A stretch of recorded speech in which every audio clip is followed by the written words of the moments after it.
কেমনি কি ঘটনাটা সে আমাকে ফোনে বলছে, এই জন্য আমি ক্যামেরা নিয়ে আমি রেডি। আজকে ঠিক একটা আছে, খেলার মধ্যে এটা জিতেছি। কিভাবে? তাহলে বাবা এই যে নাও তোমার রান্নার জিনিস জিতে এনেছি। সোয়াবিন তেল।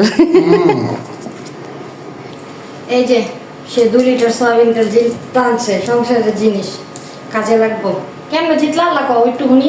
এটা হয়েছে কি, আমরা 4 জন গেছিলাম একটা কাজে, তো ওইখান থেকে ফেরার সময় এক জায়গায় দেখলাম একটু মেলা টাইপ, সাপ্তাহিক মেলাগুলো বসে না, এরকম কাপড়, বিভিন্ন সাংসারিক জিনিসপত্র, এটা সেটা আবিজাবি বিক্রি করতেছে। তো ওইখানে একটা খেলা চলতেছিল, তেলের বিভিন্ন ওয়েটের বোতলগুলা সাজায় রাখা, ডাল রাখা, চিনি রাখা, এই প্যাকেট এইভাবে বিভিন্ন একটা সাংসারিক বিভিন্ন কিছু সাজানো খেলা দিচ্ছে। এক এক রিং 20 টাকা করে। তো আমরা 4 জন, আমরা 4টা রিং কিনছি। তো মোটামুটি 3 জন, আমার সাথে 3 জন ফেল করছে। ওনাদের হয়তো ছিল না, আর এটা তো প্র্যাকটিস করা না, এটা হওয়াটাই স্বাভাবিক। আর আমি মারছি, আমার কাছে এটাই কাছাকাছি মনে হয়েছিল, আমিও মারছি, সুন্দর করে গিয়ে বসে পড়ছি। ইয়ে, জিততাম সে সোয়াবিন তেলের বোতল, এটা তো আমরা রান্না করে খাবো।